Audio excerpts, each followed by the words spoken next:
No one even knows we're live? No. Oh, okay. So now you need to share the link with me so I can share it with our social media. We're almost live. Almost live. Are you logged into both of our Instagram and our Twitter? Okay. Just share on the steering committee chat Are we live? Yeah. Okay. Well, all right.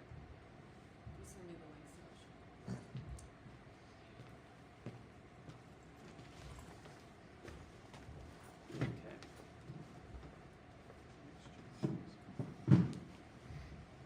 How do you show a live stream on Instagram? It's just a link Okay. that you can post in a story. Okay. You got that? I did not get it. Hold on. It's in the announcements.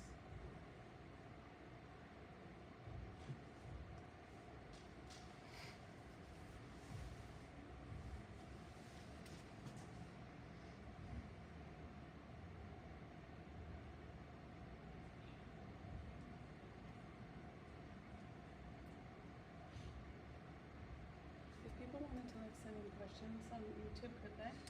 Yes. But they can also. Oops.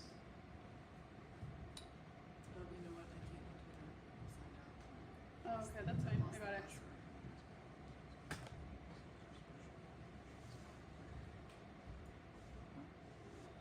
Okay, friends, thanks for being super patient while we shift I got these are other tabs. focus for today. And share, Suresh said to share it as a story. Does someone want to do it for me?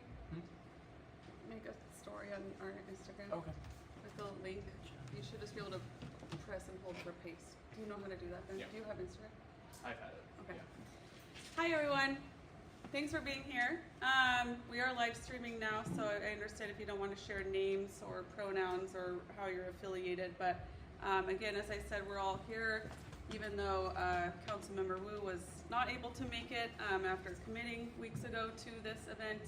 So would love to get to know you because we're also going to need to work really hard to win at the ballot in February. So I'll start, and whoever wants to share, their name, pronouns, and like why they're here, please do. If not, totally cool too, because this is live streamed. So I'm Tiffany McCoy. Sorry, I'm not playing footsie with you. She, her pronouns, and I'm the co-executive director with House Our Neighbors and a member of the I-137 steering committee. I am Suresh Chanmugam. I am one of the leaders of Tech for Housing, and I've served on the House Our Neighbors campaign steering committee for a couple of years. And I use he, him pronouns. Naisheen. I'm Naisheen. I'm one of the co-directors at House Our Neighbors on the steering committee as well. Hello everyone, my name is Eric. I use he, him pronouns. I'm a member of CLDSA as well as the steering committee. Yep, that's great. Oh, I'm Ryan Talon. I use he, him pronouns. I'm a member of DSA, and I'm here because housing touches all of our lives. And it's like maybe like arguably the most important issue facing us, maybe even globally. And I'm really excited about this new possibility of us approaching this issue from a very new way in the United States. Thanks. I'm Brian. He, him pronouns. I'm also with the Seattle DSA. My name's Laura. I'm new to Seattle doing America this year, and I'm just interested in housing for all. Oh, and I use she, her pronouns. I'm Kat Munson. I'm the Policy and Campaigns Associate with Real Change, and I'm here because housing is a key pillar of what we advocate for our vendors and for other vulnerable populations. I'm Amanda. She, her pronouns. I'm new to Seattle DSA, and I'm here to just learn. Awesome. I'm Ben, he, him pronouns. I'm the field director for House Our Neighbors, and I'm here because I'm very passionate about affordable housing for all incomes. Michael, he, him. Sydney, she, they, and also Seattle DSA member, so many of us, and I am very passionate about, housing is a human right. I'm Ben. I'm a member of Seattle DSA and a volunteer for House Our Neighbors. I use he, everyone. And yeah, thanks for being here. I was just thinking for this event, because yeah, we shifted really quickly, was we would go through some of the issues with the alternative and then just open it up to like questions. Folks might have questions about what does this mean for GOTV? What does this mean for our strategy overall? What does this mean for communicating the difference between what the council's putting forward and what we're putting forward? You might just have questions generally about social housing or what Montgomery County, Maryland is doing. Like, this is a time to ask any and all questions. We do also on the live stream have the ability to take questions as well. I know I do have a question that came in earlier that is asking about Councilmember Zahalai's $1 billion social housing financing proposal and how that sinks in with what we're doing. So we'll get into that all, but does that sound good with everyone? That's what we'll do here today. So just stepping back again, a lot of people in this room, hey Scott, are responsible for getting Initiative 137 on the ballot. Weekends and evenings and lots of hours went into volunteer time to gather over 38,000 signatures to put Initiative 137 on the ballot. And counter to what the council members claimed today in chambers, the public and the vast majority of the media knew that we were always going to do this initiative in 2 steps. That Initiative 135 was the vision and the mission, and it was creating the structure to facilitate social housing production in our city, and that we would then follow that up with an initiative to fund it. We were constitutionally prohibited from including funding in the first measure for 2 reasons. 1, PDAs, I will try not to use acronyms, the Public Development Authorities, which is what the Seattle Social Housing Developer is, cannot tax. They do not have taxing authority. So if we were to give it taxing authority, that would be constitutionally illegal. So we couldn't do that. Due to the single subject rule. In addition, we also in addition, we also have a single subject rule. Unlike Congress, who can, approve arms sales to Israel while also providing clean drinking water. Not sure they do the latter, but hypothetically what I'm saying is you can package anything you want into a bill and then pass it. You can't do that in Washington state. Initiatives have to follow one subject. So to also provide funding the way that we are in I-137 and create a social housing developer would also not be constitutionally legal. So even though Councilmember Nelson and others say that we did a bait and switch, the Seattle Times has said similar things, that is not true. They either weren't paying attention or are willfully misleading voters. I'm going to say the latter. Most of the media outlets know very well this was a 2-step process. We told voters that the entire time.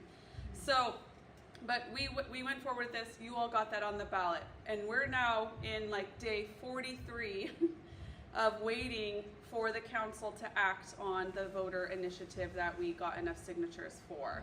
So Friday is the deadline that the council has to act on a voter initiative for I-137. They have only 3 options before them, even though I'm sure that they have tried to see if it was legal to not even allow I-137 to go on the ballot. That is not legal. You have to allow voters to vote on something that they put on the ballot.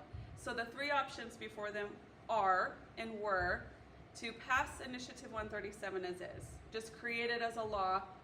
Tomorrow, enact it. That money starts being collected and given to the social housing developer. We know they're not going to do that.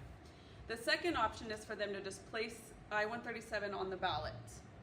The third option is for them to put forward an alternative that will go on the ballot alongside Initiative 137. That seems to be the path that they have chosen, and they presented this alternative that I don't know when they worked on it, but it was presented on Monday, and it is going to be voted on Thursday. They couldn't vote on the alternative today at City Council chambers because they didn't give the public 24 hours notice of the vote. So that's why they're doing a special meeting. I believe that they probably would have liked to not do a special meeting and not have any public comment whatsoever on this process. But that's what's in front of us. We, at the end of the day, believe that we will prevail, that our initiative will pass, that voters do not want to siphon off funds from low-income projects to save millionaires and billionaires more money. They want to make sure that we have housing that's affordable to everyone. but this does present new communications challenges. It is likely just minute details. It is likely we will have to print everything new because instead of being yes on Initiative 137, it will be yes on Proposition 1A. So we will be navigating that and coming up with new communications for that. You might be asking yourself, well, you know, they haven't voted on the alternative yet. Maybe they'll be swayed not to. I want to hold my breath. We are just going to go forward and assume that they will pass this alternative. We are exploring our legal options. Does the alternative actually pass the sniff test of being an alternative? I will say that our lawyer on initial review does not believe that it passes the sniff test of being a true alternative, because if you were to pass Proposition 1A, Initiative 137, and if you were also to pass Proposition 1B, those two could theoretically coexist. You're not providing an alternative to I-137. You're providing a competing measure, but both could go into existence at the same time. Zooming back to the most recent history of the council putting an alternative on, you might remember in 2022, Approval voting. approval voting. Funded by Sam Bankman-Fried in part. So ranked choice voting was the council's alternative to approval voting. And if you were to pass approval voting at the ballot and ranked choice voting at the same time, you see those two things couldn't coexist. You can't have ranked choice voting and approval voting on a ballot. It would be I don't even know how you do that. But It's a three-dimensional ballot. Yeah, it would be a three-dimensional ballot. You could, though, have these both. So suffice to say, there are some good legal grounds for potentially this violating the same subject. Whether or not we pursue that legal course is another discussion that the steering committee will have and get input from people. It will be a costly legal battle.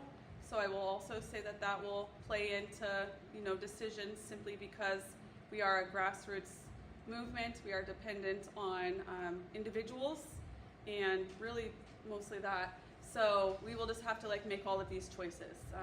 And ultimately at the end of the day, we believe we will prevail. And that this is just showing that the council, the chamber, the mayor are just really worried about the success of I-137 at the ballot, and they're going to do whatever they can to deter voters, to muddy the waters, to make a unclear message.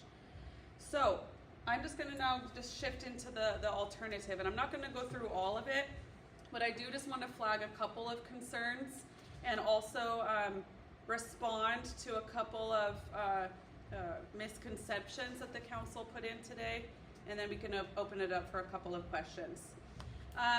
So first and foremost, the council's alternative would raid Jumpstart. It would raid the spending plan put aside by Jumpstart when it was passed a year or two ago. 2000, 4 years ago. 2000. Sorry, 2020, 4 years ago. 2020, 2000. Yeah, so 4 years ago. And that spending plan dictates that money goes to the Equitable Development Initiative, one of our only anti-displacement strategies in the city of Seattle. That it goes to affordable housing. So when I'm saying affordable housing, I'm talking about housing that is for those 60% of the area median income and below. So true low-income housing that needs ongoing subsidies in order to continue paying the bills. Let's just suffice to say, leave it at that. And then, Jumpstart, what? Yeah, and then with the Green New Deal and small business, a lot of it was also during the height of the pandemic, making sure that small businesses could keep their doors open. So the majority of Jumpstart Yeah. is legislatively set aside for the traditional subsidized housing model. Which is where it needs to stay and where it should stay. However, that is what they would raise. So the city council, we said this earlier, but we'll keep saying it loud and clear, is that the city council would rather raid programs for low-income people than tax millionaires and billionaires a couple dollars more. So that is what's before us. We adamantly oppose the taking of money from Jumpstart for social housing. We adamantly opposed also the idea of taking the housing levy for social housing. We have enough wealth in this city to fund all of these projects over and over again. We do not need to be pitting affordable housing providers against us. We do not need to be pitting climate justice and climate action against social housing. We can have nice things. as long as, you know, we bring in the revenue in a progressive nature. So I'll say that, but there are other concerning parts of the alternative. The alternative would only put forward $10 million annually. We are looking through Initiative 137 to provide at minimum $50 million annually. Because why? The Starbucks CEO, if you looked at his pay package, and the fact that they got to fly him in. Yeah. Have you been talking? No. Oh. Yeah. Say it. So the tax that Starbucks will probably have to pay under I-137 is roughly over $1 million for the compensation that the Starbucks CEO will have, which is about as much as it will cost to every year fly him from his house in Long Beach or somewhere, California, up to Seattle, assuming he goes once to Seattle and then back home every week. Yeah. In their private jet. In their private In their jet. private Yeah, jet. thank you. Yeah. So they are willing to spend just as much on a plane to fly him out here to Seattle as it would cost. Now, does that include carbon offsets? No, actually it does not. It's just purely maintenance and operation costs of the jet. Yeah. Yeah. So. But they have a green jet that. Okay. So, anyways. Coffee grounds. It flies on Super. Leftover coffee. So we would be providing $50 million annually because we are in a deep housing crisis. We've been in it for decades. We need to be spending the money adequate to actually get us out of the hole. And $50 million wouldn't get us out of our deficit. Let's be honest. But we think it's a more adequate start than $10 million a year.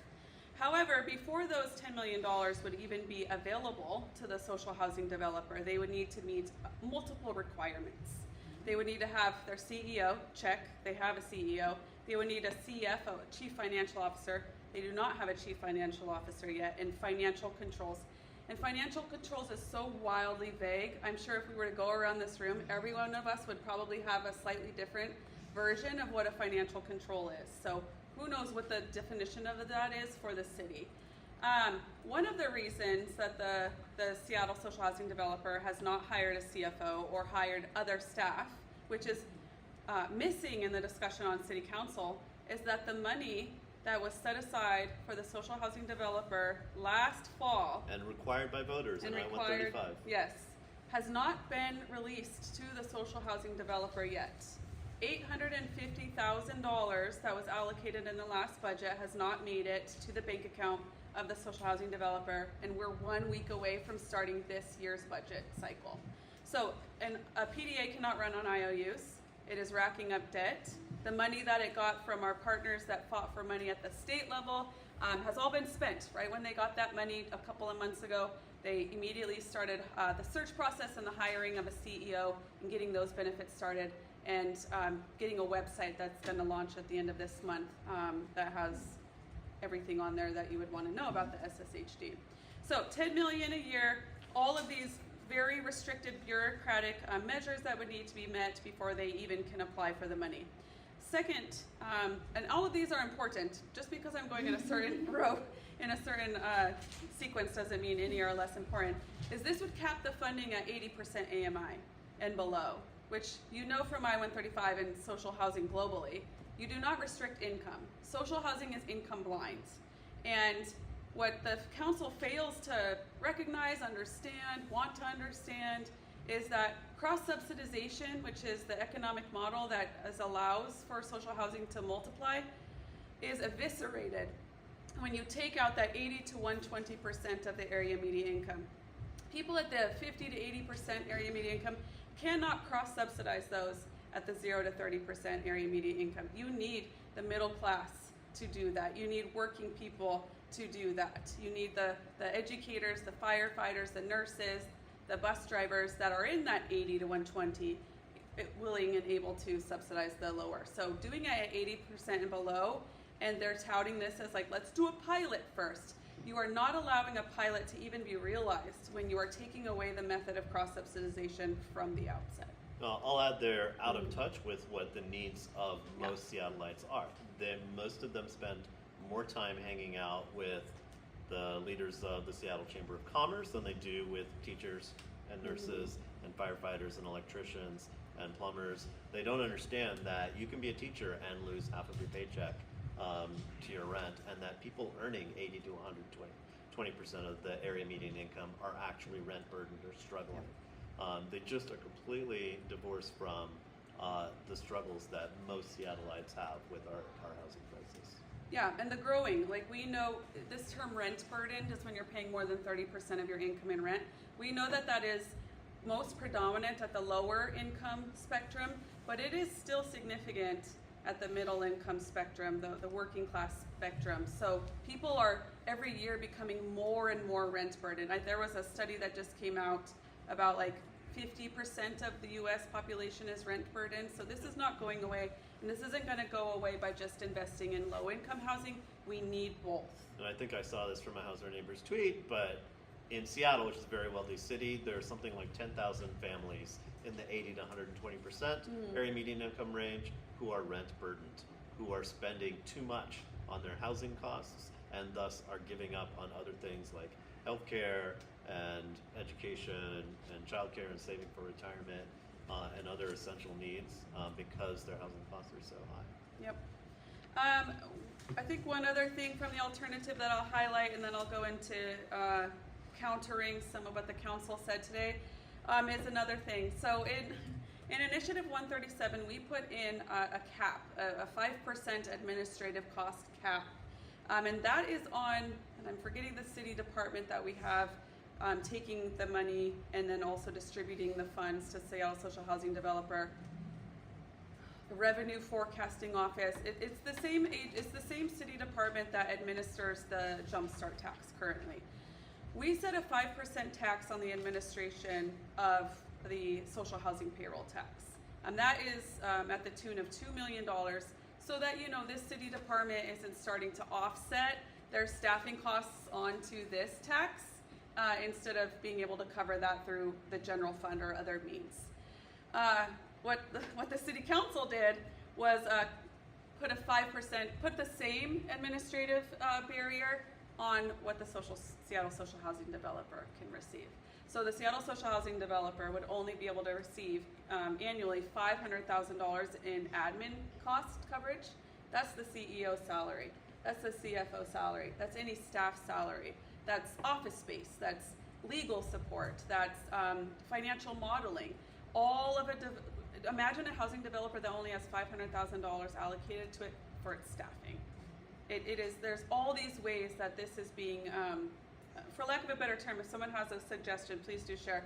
But kneecapping social housing developer, the social housing developer and this model from the inside. So those are a couple of like key things that we took away. Resoundingly, though, this is taking away from money that is allocated to our most in need, to anti-displacement measures, to low-income housing and shelters. And we need that money there, and we need social housing, and we need I-137. So just a couple of things from what council talked about today is, I mean, as we've said always, if council members want to talk to us and ask us about social housing and why we're doing it and the mechanics of it, we're here for you. So that you know that social housing is not only for those 80 to 120%, as Councilmember Wu maybe believed, but it's actually for those from 0 to 120% of the area median income, as written in I-135, as passed by voters, as discussed since 2022. So Montgomery County, Maryland. Some people have asked us, you know, who is anyone in the U.S. do it? It's nice that Europe does it. That's so cool for them. But like, what about the United States? So we remind them two things. One, it's not just a European thing. Singapore does this. Hong Kong, New Zealand started a program. Toronto, Britain, Egypt. This isn't just a European thing. This is internationally, because governments have decided that housing is a public good, not something for profit motive. So the United States is very, very behind, unsurprisingly. But there is a county in our current country that does social housing. They call it mixed income, and they do actually do it through their county housing authority. The Montgomery County, they call it the Housing Opportunities Commission. So this is the equivalent of the King County Housing Authority here. And they have a mixed income portfolio, which, just like what we're putting forward here, is not restricted by what the federal government allows. It is not restricted by the low-income housing tax credit. how many Section 8 vouchers are available year to year, how many project-based vouchers are available year to year, or how much just like Congress is willing to put forward. It also just doesn't have the same restrictions as our current affordable housing providers, in that if you make a couple dollars more, you might lose your housing because now you make too much money to qualify for affordable housing. We know countless vendors from Real Change that aren't able to create savings accounts because they'll lose all of their benefits. We keep people in poverty in our current affordable housing system, and that is not because affordable housing providers want it that way. It is because of rules set down by the federal government. So anyways, Montgomery County, Maryland, 5 to 10 years ago said, well, what if we just spin off and do this other portfolio where we have a more broad income mix and we actually allow cross-subsidization. And what they're finding is not only is it successful, the county government now has set up years ago a revolving loan fund that is just for their Housing Opportunity Commission to use to build these units. But they are actually able to provide more low-income housing a year through this portfolio than they would if they just relied on what the federal government provides annually. So I'll just say that again in a different way. If Montgomery County was, hypothetically, if Montgomery County was just reliant on what the federal government provides and what the county provides, let's pretend that that would only produce 2,000 units. But keep in mind those federal tax credits are pretty limited overall and capped per state. Yes, capped per state. They usually go within the first couple months. But I'm seeing some problems in setting up this hypothetical because I've already seen the media spin what we put out in I-135 for guarantees that we've made. So suffice to say, I'll say it again just so I'm not setting up a way for them to come at us, that they're able to provide overall in the federal, in their federal housing program and their mixed income social housing model, they provide more low income housing every year to the county of Montgomery County than they would if they just relied on federal government money. That is what we can do here. So they're doing it, and this is spreading like wildfire across the United States because people are desperate for solutions and don't want to wait on Congress to do anything. So we have Chattanooga, Tennessee, who's looking to create something like Montgomery County. Atlanta has created something. Rhode Island has created different provisions. Hawaii has been working on this. California has been working on this. We've been in conversation with people in Denver, in San Diego.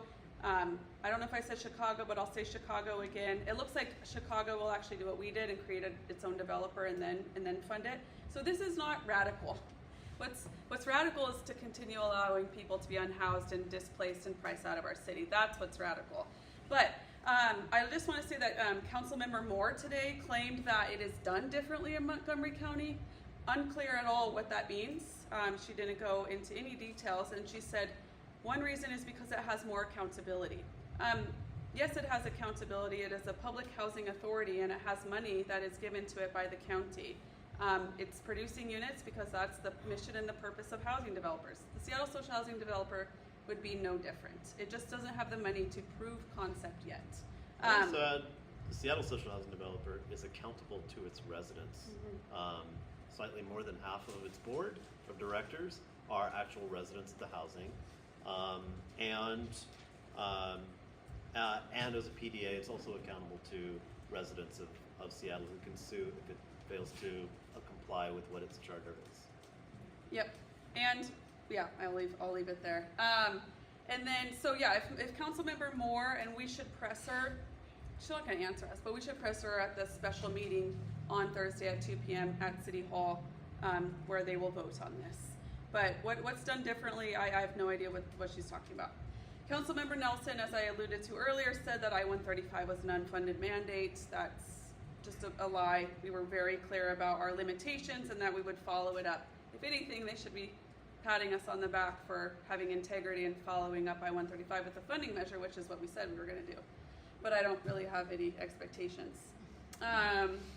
She also said that the Seattle Social Housing Developer has had a year to ramp up, but does not have any staff with experience. I think she should probably check her facts before she makes claims like that. The new CEO of the Seattle Social Housing Developer, his name is Roberto Jimenez. He comes from California. He's from the Housing Now affordable housing developer. He has decades of affordable housing experience. He oversees like billions of dollars of housing production a year. He has deep experience. Before he was in California, he was in Oregon working on farm worker organizing and farm worker housing. So deep experience. In addition, the board of the SSHD, which we crafted in I-135, includes a nonprofit developer. It includes a public housing finance expert. There is an architect on there as well who knows the housing cycle. And there is also a housing provider that serves marginalized communities. So there is a wealth of knowledge on the governing board for carrying out the duties. It would just be nice if the city upheld its voter mandate in I-135 and provided the in-kind support that it is supposed to. As a reminder, the $850,000 from the city has not been given to the social housing developer. And when asked about office space, which is required in I-135, the mayor told the social housing developer that there's no vacant office space in the city of Seattle for them to utilize. Councilmember Rivera, super unsurprising, says that the alternative won't take away money from anyone. Suresh and I've already debased that. And then she really went hard to try to show how it's social housing is not a proven concept in Seattle. Maybe it's a proven concept in Maryland, maybe these other places, but not in Seattle. It's like saying raising the minimum wage is not a proven concept. Like, we're doing it because we need to address vast inequality and there are proven solutions in equitable cities around the world. Yeah. And on that, I'll say, like, this city and governments who don't really want to do anything are just so good at setting up pilot projects, underfunding them, and then saying, oh, look, it didn't work, therefore we move on to the next. And this city for 10 plus years has done that with RV and car safe lots. We always do pilots around RV and car safe lots. I think the last pilot was like 12 spots. 12 spots, and remind you, half of our unhoused neighbors live in their cars. Half of our unhoused neighbors live in their RVs. And so to say that like thousands of people and you're gonna do a pilot for 12 and like, oh, nope, that didn't work. Like that's foolish. That's not good governance. We can see through that. We will not allow that to happen with social housing in I-137. That is why House Our Neighbors, which had started as a coalition under Real Change, is now its own organization. We are here with you all to make sure that we succeed, and we're not going away. So someday people will realize that. So I'm going to stop there. Sorry, that was a lot of talking, but I know that there are lots of questions. So let's just start with any questions that you all might have. As I said, I have a question about Councilmember Zahalai's proposals, but I'll see about people having questions here first. Super, and then we'll go from there. So I read their alternative proposal, and it's a whole lot of words, and you just spent probably like half an hour doing a pretty good detailed walkthrough of a lot of what's wrong with it. It's gonna be something that we have to message against that's super complicated to explain to voters, like, what are we doing? What is the council doing? Why is what the council is doing bad and in bad faith? Why should you vote for 1A and vote for no on 1B? Like, what's our, like, I get that this is going to evolve and we have to go back to the printer and get things printed and we need time to actually do that, but attention is hot right now. Everybody's talking about it because the council meetings are happening right now and this is happening. So what's our, what's our elevator pitch? Working elevator pitch for how should we be messaging this? With an alternative on the ballot? I think it's pretty simple, right? Alternative 1B from the City Council. Alternative 1B from the City Council defunds existing affordable housing providers to then hamstring and underfund the Seattle social housing developer. It's very simple. We are a very wealthy city. Proposition 1A taxes the wealthy businesses to provide robust funding for a new form of cross-class, resident-led social housing. Take an online question? There's some questions online. Yeah, the only thing I'll add to that is, like, we also, after the election, because there's a lot of overlap between the elections right now and like our mission and our base, and we want to make sure that the elections go in specific ways. So after that, we'll be launching our field campaign and getting out there. So just also to your question, we want to be testing things out in the field. So when you're out there talking to your friends and family, just start testing out messaging with them and what works. That's a lot of how House Our Neighbors comes up with our messaging strategy are people being out in the field talking to regular people and seeing what resonates. So we have a communications committee that folks are super welcome to join. Who's here in the communications committee? Yeah, so like that, welcome to join. That's where we workshop a lot of our talking points and strategy and comms. So great question. It's an evolving process, but we just know that we need to try to fight against this alternative, and then after Thursday, set our sights on getting out the vote. Online question? Sure. We have a question. Excuse me. We have a question from Amar. He's there asking, how long does it take the courts to look into the matter if that was to be legally challenged? Yeah, that's a great question. I don't know. All I know is our lawyer today said in a message that should we want to go forward, we have time. I don't know if we were to, and again, like we're sharing part of the legal analysis. Unlike the council who kept saying they couldn't talk about stuff because it was attorney-client privilege, like technically what I'm telling you is attorney-client privilege, but I'm the client, so I get to choose to share this information with you. So I'm sharing that with you, and our lawyer also said today that like we have time. I don't know if this would delay a February ballot. Would taking legal recourse push us back onto a later ballot so that could be solved ahead of time? I don't know is the answer. I don't want to tell you something that's not accurate, but we would have a couple of months. I don't know if they would act quickly. All I know is that we may go into this should we decide to go forward. Even though we might have the strongest legal case, at the end of the day, their politics also, surprise, plays a role in our judiciary system. So even though we might have a really strong legal case, that doesn't mean at the end of the day that maybe politics or something else might not prevail.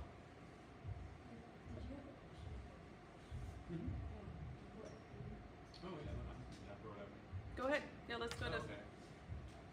I just have a question about the way the ballot would be structured, because you said that one of the arguments the lawyer gave is that you would be given a choice that these two choices could exist simultaneously. But my experience in the past with these sorts of situations where a council will give voters two options is they'll say do you want to vote yes on this, and then which one do you want? Which doesn't seem like that would end up being a problem for this. So I'm just curious if you could explain that. Yes. If you understand my question at all. I do, and I think it's two parts. If you take just what the ballot will look like, and then I'll talk about the other parts. So here's, I think, what the ballot will look like. There'll be two questions. Number one, do you want to fund the Seattle social housing developer, a public development authority? Yes or no? The second question will be, regardless of how you answered on number one, how would you prefer to fund it? 1A, an excess compensation payroll tax anytime a business pays someone more than $1 million a year in Seattle. Or number two, or 1B, take some existing money from the existing payroll expense tax and set aside $10 million of it to the Seattle social housing developer. But they have to apply for it, and they have to go through some other hoops and hurdles.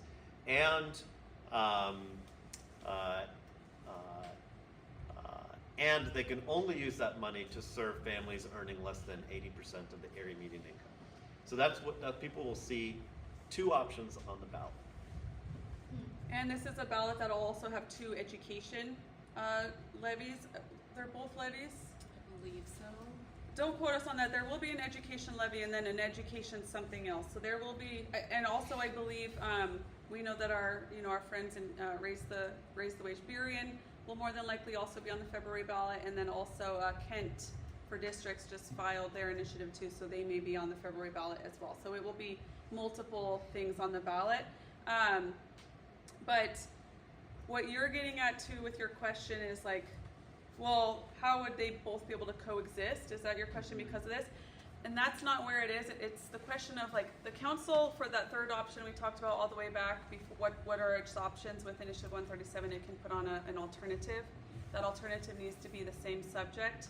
The legal argument is that this is not same subject and it's not an alternative because both could coexist.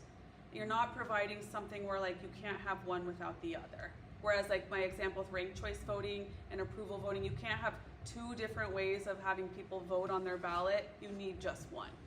And so that's a requirement in order for it to be like. In order for it to be deemed an appropriate, adequate, viable alternative under the same subject provision, yes. Yes. But again, that is going to be a judicial argument versus at the ballot. Yeah. I saw I Anna. actually have a question. Mhm. We need either better volume on that microphone, or Tiffany and I need to repeat that the Okay. question. Yeah, I'm not entirely convinced that the audio is routing into the computer via these Okay. microphones. Okay. So if you can repeat the question, yeah, I think that'd be Okay. So I think I'm maybe jumping ahead here. However, I'm trying to understand, like, so let's say it passes, right? Like, my question about, how I understood it was, we would buy, I don't know if it's the government or whomever would buy, like, abandoned houses or have the opportunity to build on this very small square footage of land within the Seattle area. So I wanted to know, one, who is in charge of buying that, and then two, if like zoning laws and permits and land use things will pose a huge problem for once it passes. I'd like to be honest. Yes, great. Like, I'm So just, two questions, right? One is, if if I understand. Proposition 1A, I-137 passes, or even the alternative, who's actually doing the buying and the building Yeah. of houses? And then part two is, do all of the things that make it really difficult and expensive to build housing, like our zoning laws, will those be barriers to the Seattle social housing developer? Yeah. Oh, you're doing the repeating of the question. Yeah. Do you want to take the first part and Sure, then I'll get yeah. into the second? So the Seattle social housing developer would be doing the buying or constructing of buildings. It is like a company. It's a public development authority, which is like if a government agency and a nonprofit had a baby. It's not quite a government. It's not quite part of our government, and it's not quite a fully independent nonprofit. But it's a company. It has a board of directors, and in this case, 7 out of the 13 members of the board are residents of the housing. And that board hires a CEO, and the CEO is the person who hires a team to decide what are we going to buy or build, how much money are we going to spend, where is it going to be, what land are we going to acquire, and things like that. Yep. And then for the second part, you're exactly right. That's why House Our Neighbors is still part of the Complete Communities Coalition, who are pushing for the most bold, comprehensive plan changes. So making sure that we don't continue our exclusionary zoning. We don't continue like the redlining in our history, that we open up these single family neighborhoods, which are exclusively for wealth building for white families, to allow for multifamily housing. So zoning, land use changes, getting rid of onerous design review, permitting, all of those go together to create a social housing developer and a social housing ecosystem where like we can flourish. I mean, that's, if you look at countries around the world, they have all of these things together because they realize like you can have this one lever that's really outstanding, but if you have this other lever where like you only have like 7 blocks of your city where you can do multifamily, this might be the most amazing program, but only 7 blocks of the city are able to capitalize on that. So the comprehensive plan is something really important to follow the Complete Communities Coalition. I keep pointing at Scott just because Scott's with Tech for Housing and on the steering committee of the Complete Communities Coalition. That process is going to be kicking off next year, if I'm not mistaken. I mean, we'll get an announcement, but like the organizing at the legislative level. Yeah, October we're getting new zoning map. October, getting new zoning map. You want to give an update on zoning? Go ahead. Yeah. You got to just, we're talking And about get it. on the camera. Yeah, so they just announced we're getting draft zoning maps in October, mostly for kind of the neighborhoods. They're potentially kind of dragging it out for our like urban centers where we might get more mid-rise and high-rise type buildings, but that will go to City Council in December with a vote in January to on the implementation. So the mayor will have his final proposal in December.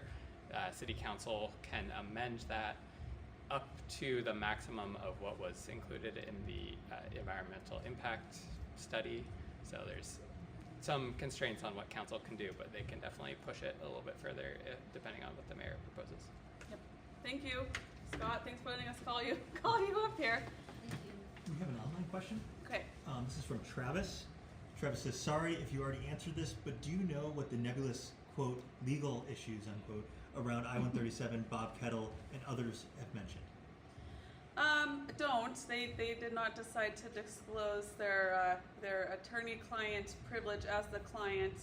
I like what Suresh says, like, aren't the people of Seattle the client? Like, shouldn't we know what these things are? Yeah. So no, we don't know, but I will say that we did know of potential legal risks because all initiatives carry legal risk. So we knew about some of them, but felt very confident, and we went forward anyways because we are determined for this model to work, to have the money necessary to get started. And if for some reason we fail, guess what? We'll be back. So.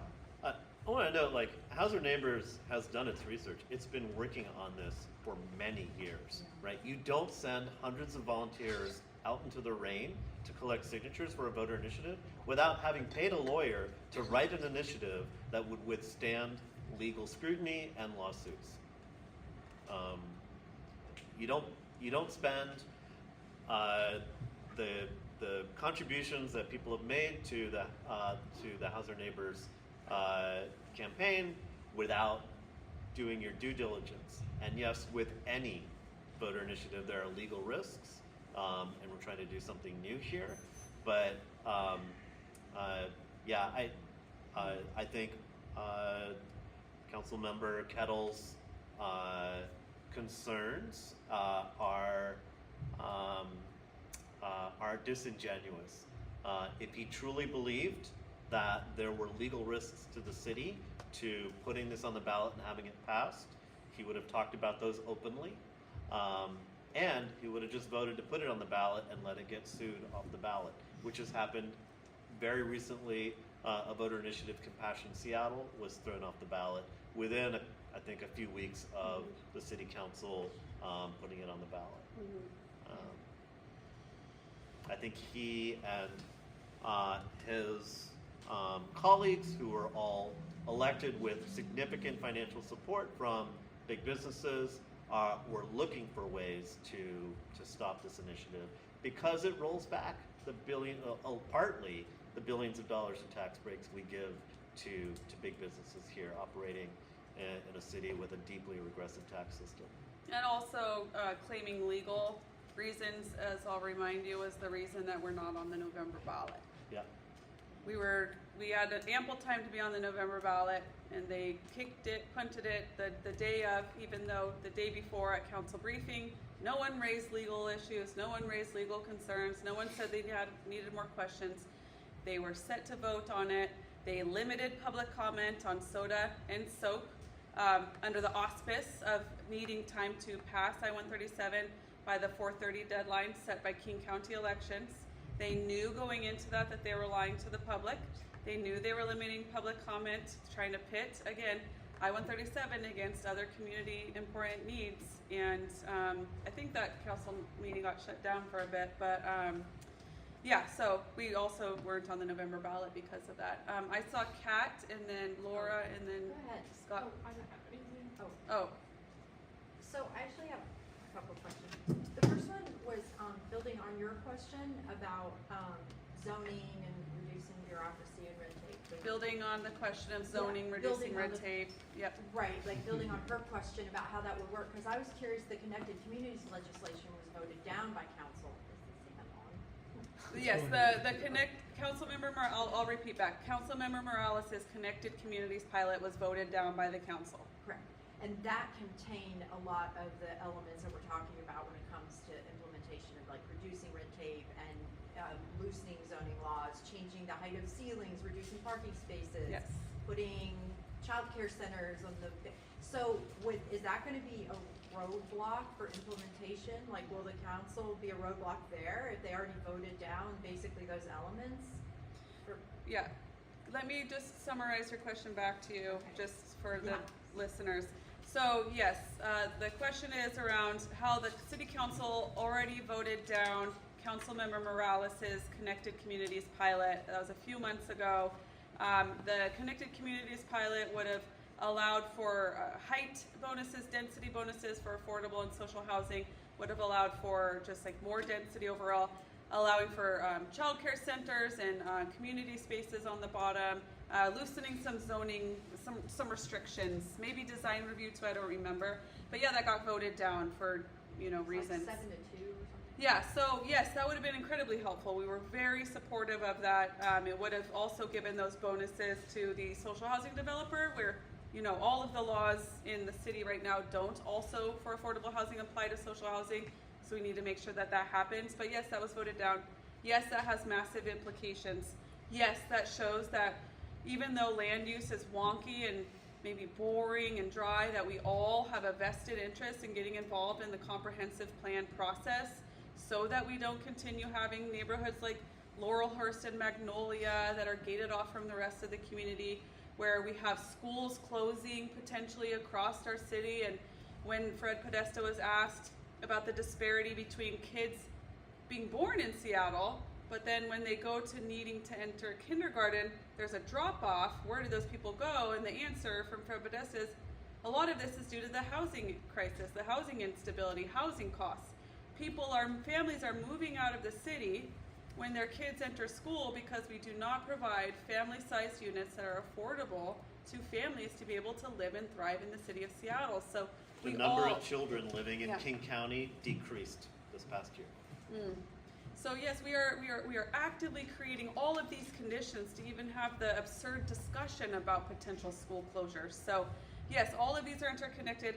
While we don't have the friendliest council for a lot of our shared interests here, we have elections coming up. We also have big elections coming up in 2025. The mayor will be up for re-election, both citywide seats, and also just like organizing with people in this room and other places, like getting involved in local organizations and pushing citizens initiatives if you can. I mean, there's a reason we went the initiative route. You can't change zoning, all of zoning through an initiative from what we understand. So yes, I hope that answers your question. Actually, I had another question. Yeah. The Stranger article was great that just came out this afternoon, and you'll be happy to know Councilmember Morales basically quoted you word for word today in chambers, and everybody clapped. So, but I was curious about what former city attorney Pete Holmes said about the council's actions and delays constituting voter suppression. Like, is that a totally different legal avenue that you guys can pursue? I'll repeat it first. I'm going to repeat it first. So, talking about the Stranger article that dropped this afternoon, former attorney general? City attorney. Former city attorney Pete Holmes is quoted in there talking about how this council potentially has engaged in voter suppression by keeping I-137 off the November ballot, a higher turnout election versus February, a lower turnout election. That's the question. Yeah. So when you take a look at the most recent city council election that we had, I think 5 out of the 7 elections were won by candidates who said publicly their policy position is we should not enact any new progressive revenue sources. And the only progressive revenue stream the city has is taxing wealthy corporations when they distribute large amounts of wealth to their employees, payroll taxes. And all 5 of those candidates were backed by hundreds of thousands of dollars from business executives and other wealthy people. It's very clear that they had a preconceived notion that I-137 should be stopped or limited in whatever way they could.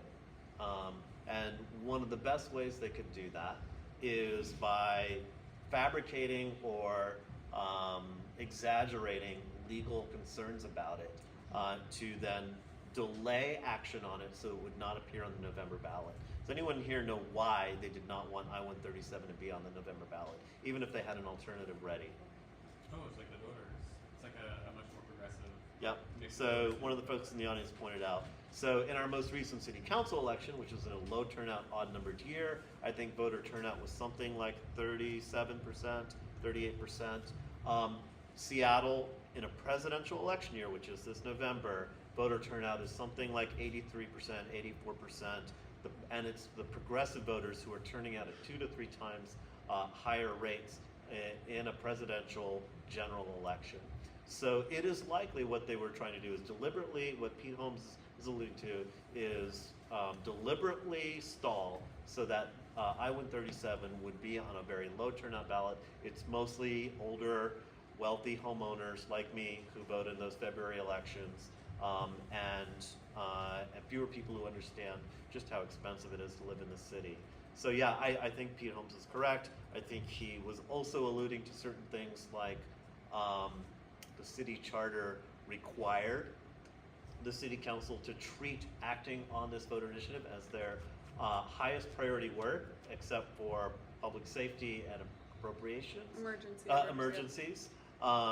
And that's not really the case. Every council meeting they've had since I-137 qualified for the ballot, they've kind of said, hey, let's put this off. We've got some legal concerns. And actively working on multiple pieces of other legislation, soda and soap. Yeah, and actively working on other legislation while they were working through back channels with the Chamber of Commerce on an alternative. And the Chamber of Commerce did some polling.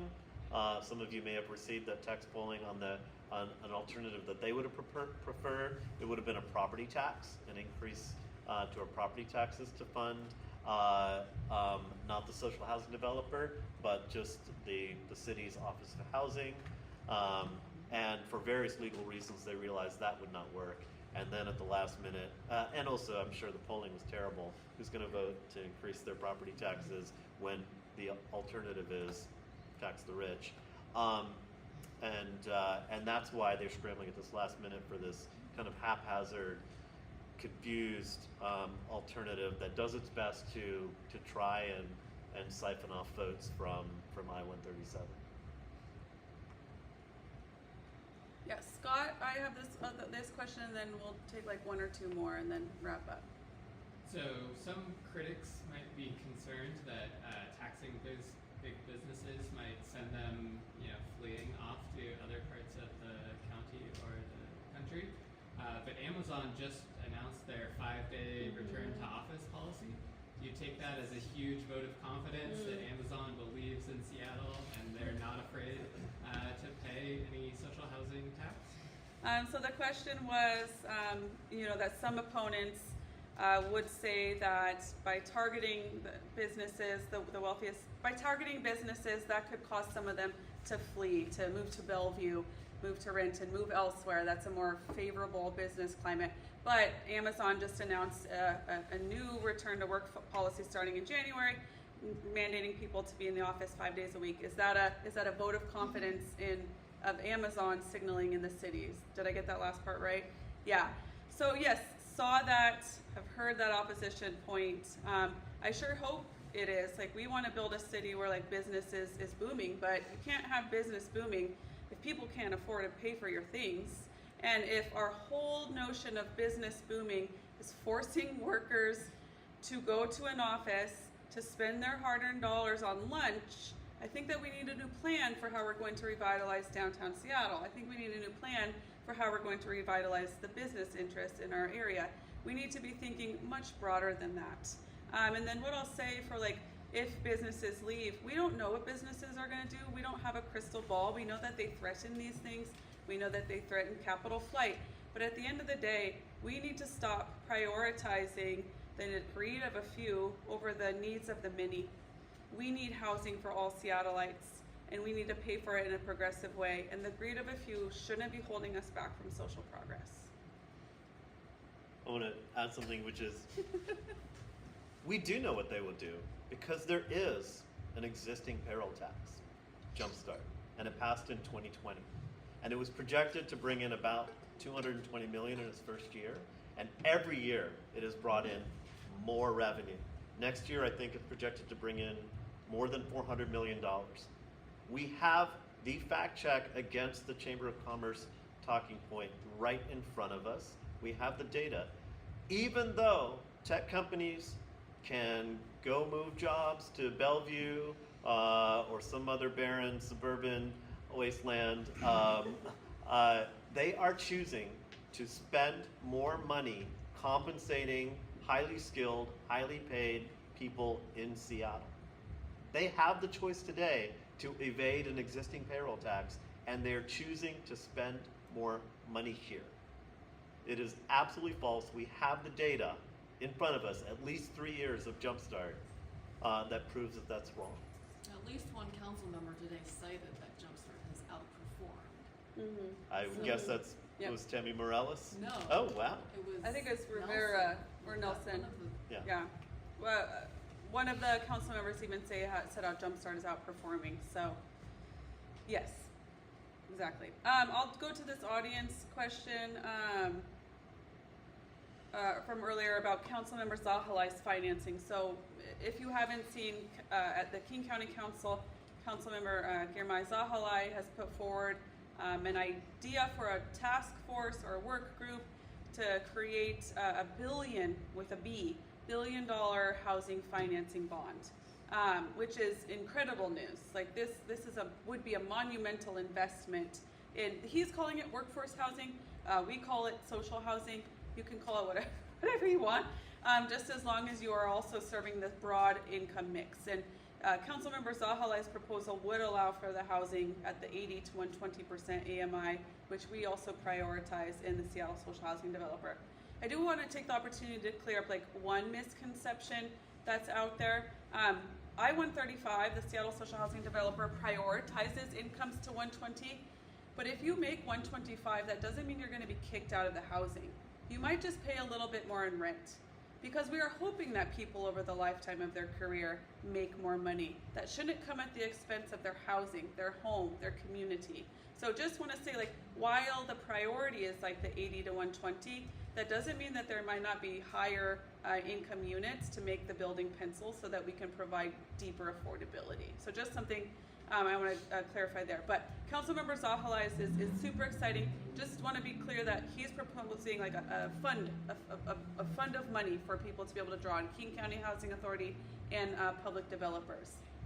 Where what we've created here is an actual developer with the mandate to provide social housing, workforce housing. They work very complementary to each other. So this would allow for another financing tool. You all probably know about Amazon's equity fund that they've been investing into affordable housing projects across our region. And while that is really, really important, like let's imagine for a moment if the public sector actually did what Amazon is doing and the profits from those low interest loans went back into building more housing for the public sector. That's essentially what we're looking at there. So we definitely support it. We've been in conversation with Councilmember Zahalai, have gotten written assurance that there will be an amendment being brought forward that would include explicitly the Seattle Social Housing Developer as being eligible for this financing. That will still go through, a stakeholder process, but we are really confident and excited that, a council is thinking boldly in our region. I apologize. With that one, where's that $1 billion coming from? It would be on a bond. The county would be taking on debt. But the reason that, because counties can do that, governments can do that, the Seattle Social Housing Developer can also take out bonds. It's going to take a couple years for the social housing developer to not be a risky investment on the bond market. So show proof of concept, show the ability to have the revenue to pay off the 10, 20, 30-year bond. So that's why also we need I-137 and a sufficient amount of money to show that. But the county can bond right now on its own debt. It's actually has the ability to bond a lot more right now, and they're not utilizing it. So it sounds like Councilmember Zahalai is like, let's use this for our housing crisis. Yeah. Any other questions, even if it's not like directly related to what we just talked about? Yeah. You mentioned the communications working group or committee. What are other ways people can get involved over the next 7 months? That's a great last question, Eric. Yes, great. Yeah, so how to get involved? So first and foremost, I would say go to the letsbuildsocialhousing.org website and sign up to volunteer. We will be doing a lot of voter education here shortly, especially if we have this alternative. We are, even though House Our Neighbors is an organization, we still really operate like a coalition. And we did this for Initiative 135, and we did it all the way back in 2021 when we opposed Compassion Seattle and we opposed Charter Amendment 29. We operate in work groups and committees. So we have a communications committee, we have an outreach committee, we have a field committee, and sometimes we have a fundraising committee. Naishine's going to get that started soon. So we have those committees, and that's where a lot of like that grassroots from the bottom up to like the staff happens, and where we make our decisions. We also have a steering committee that makes most of the strategic decisions for the initiative. Also, though, on Thursday, really importantly, at 2 o'clock at City Hall, I recognize that's square in the middle of the day, but calling in works as well. At 2 o'clock on Thursday, the council is holding its special meeting on the alternative to I-137. This is the first opportunity the public will have to like comment on the alternative in full. It was just introduced today. I doubt we will be given sufficient time for the public to talk about it. We are hoping that our affordable housing developer partners show up to oppose the rating of Jumpstart. We hope that we have folks from the Green New Deal that are showing up opposed to the rating of the Jumpstart tax. Same with the Equitable Development Initiative. We've already seen earlier this year Councilmember Rivera try to eliminate that program by freezing the funds in front of community right now. So these are huge existential threats. This is all tied into also making sure that Jumpstart isn't rated in the budget that's coming up here in the fall. Like, there's just so many opportunities the council has to take money away from these other really important tasks. So get involved with us, follow our social media, come to the council meeting. We will be drafting some public comment for people if they want, just so that we can go through like countering all of the points that council has put out, and then countering some of the alternative if folks want that. We will have some stuff provided just so we're able to cover our points in our 1 minute. I'm going to assume that we have. And if you, I'm looking in the camera there, if you are a highly compensated tech worker, you can go to the letsbuildsocialhousing.org website and you can donate, because a legal fight to get this alternative thrown off the ballot should the campaign decide to pursue it, will be expensive. Also, it is extraordinarily expensive to print flyers that say vote for Proposition 1A instead of Proposition 1B. If I-137 were on the ballot on its own, the campaign could do nothing. People will read it and be like, yes, of course, we need this. So yeah, incredibly important. If you are privileged, please, letsbuildsocialhousing.org and click the donate button. Every dollar counts. Yes, thank you very much. And yeah, we will be fighting a really well-resourced opposition. We did not have that for I-135. So thank you, Suresh, our tech sibling, for plugging that. And yeah, thank you all for being here. Follow us up. We will do another sort of live Don't thing. forget to like and subscribe. Oh my God. Anyways, thank you for being here. If you have more questions, just follow up with us and we'll be happy to answer them. Thank you. Thank you.